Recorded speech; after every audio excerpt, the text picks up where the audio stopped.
Although mercenary is illegal in Russia, Wagner Group is operating in various countries, including Ukraine, as a registered company of the country. An estimated 10,000 mercenaries are now fighting in Ukraine for Russia on behalf of private military companies.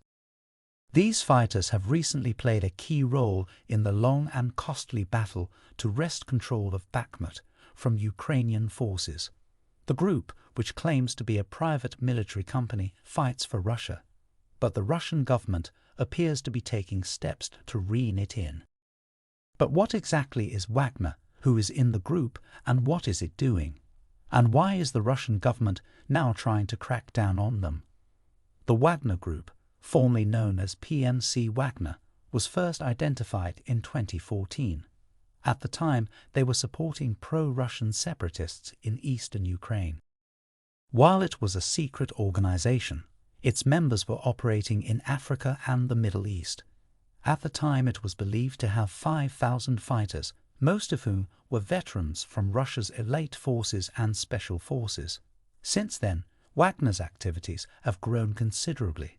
They say Wagner Group started hiring heavily in 2022 because Russia could not find men for its regular soldiers. The U.S. National Security Council said earlier this year that about 80% of Wagner's fighters in Ukraine were brought in from prisons.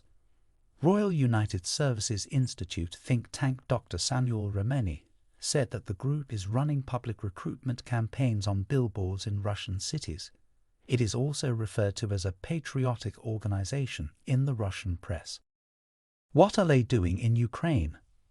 The Wagner Group was heavily involved in Russia's takeover of Bakhmut in eastern Ukraine. Ukrainian soldiers say large numbers of the group's fighters were sent to attack in the open, resulting in many deaths. Initially, the Russian Defense Ministry did not mention the Wagner Group's involvement in the war. However, they later praised these mercenaries for playing a brave and self-sacrificing role. As did Wagner's conflict with Russian military commanders. In recent months, Wagner chief Prigozhin has repeatedly accused Russian Defense Minister Sergei Shoigu and the head of Russian forces in Ukraine, General Valery Gerasimov, of incompetence and deliberately undercutting Wagner fighters. Russia's defense ministry now says volunteer structures working on its behalf in Ukraine must sign contracts with the government by the end of June. Although the Wagner Group was not named in the government's announcement, this initiative is seen as an attempt to control the organization. But Wagner's chief, Prigozhin, insisted in a statement